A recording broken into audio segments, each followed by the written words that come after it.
지금 만들어진 자막이 프로젝트 창에 적용이 됐고요. 이제 타임라인에 적용을 해줘야 되겠죠. 자, 드래그해서 적당한 위치로 갖다 놓습니다. 2번이든 3번이든 상관이 없습니다. 자, 이제 확인을 해보면 자, 이렇게 자막이 올라가는 것을 알 수가 있습니다.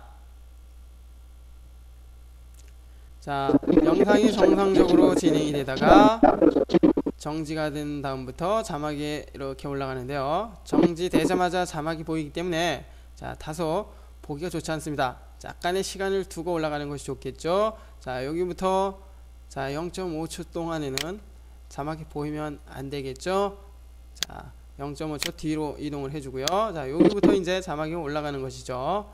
올라가고 자막이 끝나고, 자, 자막이 끝나는 시간 조절을 해줘야 되겠는데, 아래에서 위로 올라가는 자막의 시간은 보통 첫 번째 글자가 시작이 돼서 끝나는 시간이 2.5초 정도가 적합할 것입니다. 자, 그렇기 때문에 조절을 해줘야 되겠죠. 자, 여기부터 자, 지금 한 눈금 간격이 1초니까 자, 여기가 1초, 여기가 2초, 여기가 2.5초 정도 되겠군요. 자, 그렇다면 지금 자막의 속도는 약간 느린 것을 알 수가 있는데요. 첫 번째 글자가 시작이 되고 끝나는 시간이 됐는데도 불구하고 아직 남아있으니까 말이죠. 자, 길이를 약간 줄여볼까요?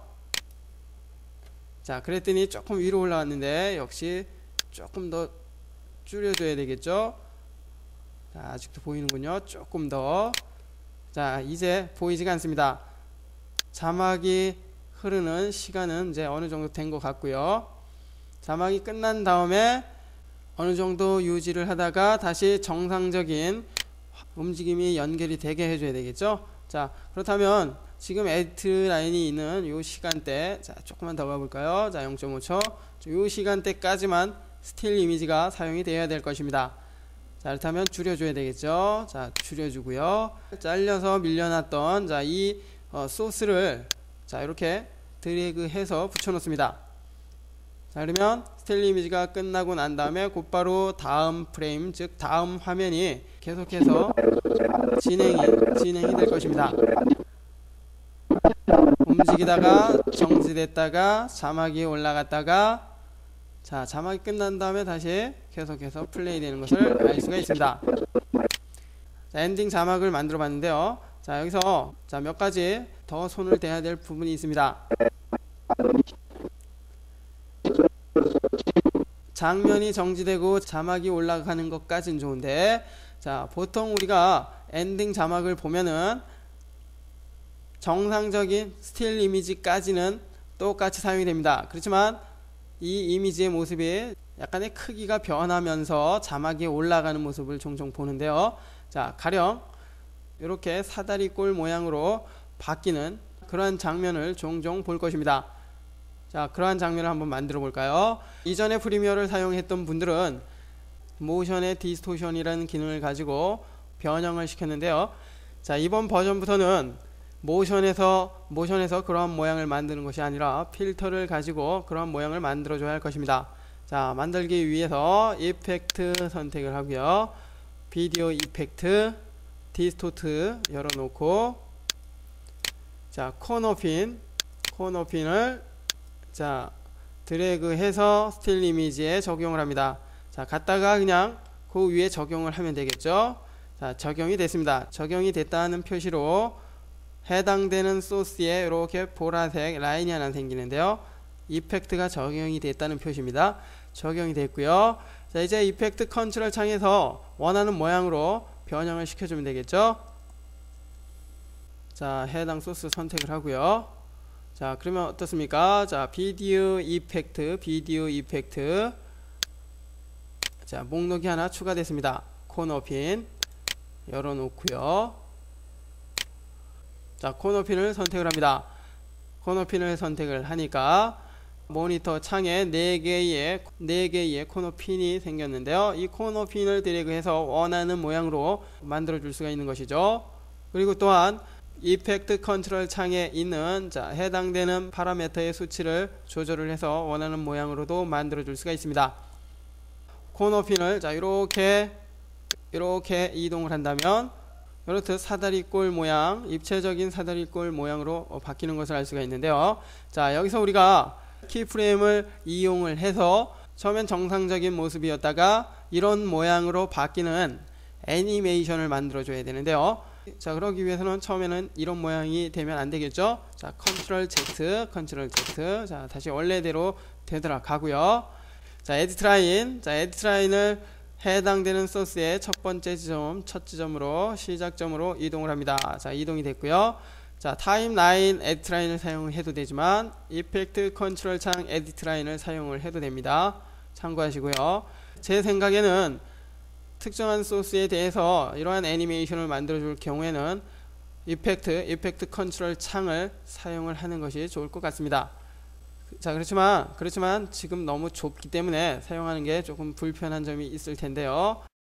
자, 시작점에서 자, 여기와 요 점이죠. 이동을 해서 원하는 모양으로 만들어 줘야 되는데 이 두 개의 점을 이동을 해서 모양이 변하는 애니메이션을 만들어 주기 위해서는 스탑워치와 키프레임을 사용을 한다고 했습니다.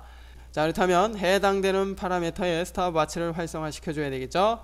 위에 있는 어퍼, 자, 오른쪽에 있기 때문에 라이트죠. 자, 스탑워치 활성화시켜 주고요. 아래에 있는 오른쪽 로어 라이트 스탑워치. 지금의 이 시계 모양의 스탑워치는 시간이 이동이 되고 어떠한 변화가 생겼을 때 그 지점에 자동으로 키프레임을 만들어 줍니다. 자, 만약 스탑워치를 활성화시켜 주지 않은 상태에서 시간이 이동이 되고 어떠한 변화를 줬다고 한다면 키프레임이 만들어지지 않습니다. 즉 애니메이션이 만들어지지 않는다는 것이죠. 그렇기 때문에 자, 반드시 애니메이션을 만들어주기 위해서는 스탑워치가 애니메이션을 만들어주고자 하는 파라미터에 스탑워치를 활성화시켜줘야 할 것입니다. 자, 스탑워치를 활성화시켜 놓으니까 키프레임이 두 개 생겼고요. 자, 이 키프레임은 해당되는 속성 값을 가지고 있는 자, 그런 기능인데요. 키프레임을 완전히 이해를 해야지만이 우리가 원하는 애니메이션을 만들어 줄 수가 있습니다. 자, 이 키프레임의 속성이 720에 0, 720에 576이라는 자, 그런 수치를 가지고 있는 그런 키프레임이죠. 자, 만약 시간이 이동이 되고 자, 시간 이동. 자, 0.5초 정도 이동을 해 볼까요? 0.5초. 자, 0.5초 정도 이동이 됐습니다. 자, 보다 세밀한 작업을 하기 위해서 자, 좀 더 확대를 해 볼까요? 확대. 자, 됐고요. 조금 더. 자, 확대가 됐습니다. 자, 여기부터 여기까지 자, 0.5초 정도 되는데요. 자, 이렇게 간격을 더 확대한 상태에서 작업을 할 수 있다는 것은 그만큼 세밀한 작업을 할 수가 있는 것이죠. 자, 0.5초 뒤로 시간을 이동을 했습니다. 자, 여기부터 여기까지 즉 0.5초 동안 자, 이 모양에서 이렇게 입체 사다리 꼴 모양으로 바뀌는 자, 그런 장면을 만들어 줘야 되겠죠. 자, 그럼 모양을 원하는 모양으로 자, 이렇게 만들어 줍니다.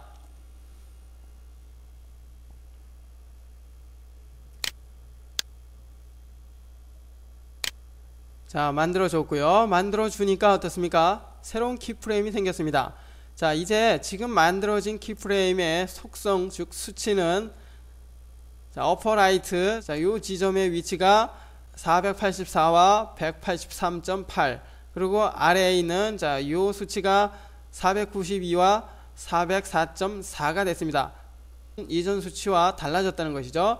첫 번째 키프레임은 720이었다가 두 번째 키프레임은 484였으니까 시간이 첫 번째 키프레임에서 두 번째 키프레임으로 이동을 하는 그 사이에 이와 같은 모양으로 서서히 바뀌어지게 되는 것입니다. 확인을 해보면 자, 어떻습니까? 이 장면에서 이 장면으로 이렇게 바뀌는 것을 알 수 있습니다. 자, 이렇듯 애니메이션을 만들기 위해서는 자, 반드시 키프레임이 사용이 된다는 거. 자, 그것도 키프레임과 키프레임의 수치가 달라야지만이 어떠한 변화가 생기는 그러한 애니메이션이 만들어지는 것입니다. 또한 키프레임이 만들어지기 위해서는 스탑워치에 해당되는 즉 애니메이션이 만들어지고자 하는 파라미터에 스탑워치가 활성화되어 있어야 된다는 거 반드시 기억을 하십시오. 모양이 이런 모양으로 바뀌는 자, 애니메이션을 만들었고요. 자, 자막이 이제 흘러가야 되겠죠. 자, 자막이 흘러가고 난 다음, 자막이 끝난 다음 다시 자, 이렇게 변형되어 있던 이 모양은 다시 원래대로 되돌아가야 할 것입니다. 또한 자막이 흘러가기 전까지는 이 모양이 계속 유지가 돼야 되겠죠. 자, 지속이 돼야 된다는 것입니다. 특정한 시간부터 특정한 시간까지 지속이 되는 그러한 애니메이션을 만들어주는 것도 역시 키프레임이 필요한데요. 이렇듯 정지되어져 있는 장면을 연출할 때 사용이 되는 애니메이션을 정지 애니메이션이라고 합니다. 자, 그렇다면 지금의 이 시간 자막이 막 끝난 그 지점에 키프레임을 만들어 줘야 될 텐데요. 자, 시간을 좀 줄일까요? 자, 모든 키프레임이 자, 보이게 한 다음에 자, 여기와 여기 그리고 요까지 두 번째 키프레임에서 지금의 요 시간까지는 정지되어 있어야 되겠죠. 요 모습대로. 자, 그렇기 위해서는 두 번째 키프레임의 속성 484 492의 수치와 똑같은 키프레임이 만들어져야 할 것입니다. 자, 그렇게 하기 위해서 add 키프레임이라는 것을 사용을 하는데요. 자, 선택을 해볼까요? 선택, 아래도 선택. 자, 그러면 키프레임이 만들어졌고요. 지금 만들어진 키프레임의 속성은 이전 것과 동일합니다. 그렇기 때문에 시간이 흘러도 자, 그 모양대로 계속 지속이 되는 것입니다. 지속이 되죠. 자, 그리고 자막이 끝난 후에 다시 0.5초 동안 원래 상태로 되돌아가야 되겠죠. 자, 0.5초 정도 자, 이렇게 뒤로 이동을 하고요. 자, 그 다음에 다시 원래의 수치 기억하십니까? 자, 기억하신다면 원래의 수치 입력을 하시면 되겠고요. 자, 만약 기억이 안 난다면 H라인을 첫 번째 있는 키프레임으로 이동을 해서 자, 지금의 이 수치 기억을 하십시오. 720에 576, 720에 576. 자, 기억을 하고 다시 이동을 하고요. 자, 수치를 720에 자, 여기는 0이죠. 그리고 요 아래 720에 자, 여기 576이었죠. 자, 입력하고 엔터. 자, 역시 키프레임이 생겼습니다. 자, 확인을 해보면 서서히 원래 크기대로 되돌아가는 것을 알 수가 있습니다. 그리고 계속해서 확인을 해보면 자, 이러한 형태의 애니메이션이 만들어진 것이죠. 자, 정상적인 속도로 확인해 볼까요? 플레이. 신랑은 남편으로서 지금 끝나고 자막이 올라가고 자막이 끝난 다음엔 다시 원래 상태로 되돌아가고요. 자, 지금 확인을 해보니까 화면이 매우 떨리는데요. 자, 이 떨림은 신경 쓰지 마십시오.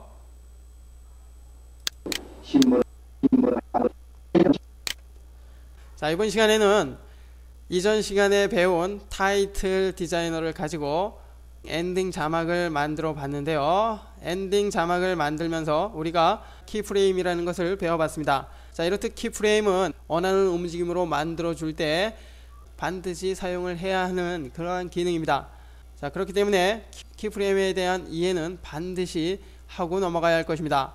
또한 키프레임을 만들기 위해서 해당되는 즉 애니메이션을 만들어주고자 하는 파라미터의 스탑와치가 활성화되어 있어야 된다는 거 기억하십시오. 자, 다시 한번 상기시키자면 키프레임은 애니메이션을 만들 때 반드시 필요한 기능이고요. 키프레임을 만들기 위해서는 스탑와치를 사용을 해야 된다는 거 완전하게 이해를 할 수 있도록 지금 강좌를 통해서 완전하게 이해할 수 있도록 복습을 하십시오. 그래야지만이 키프레임에 대한 이해를 완전하게 할 수 있을 것입니다.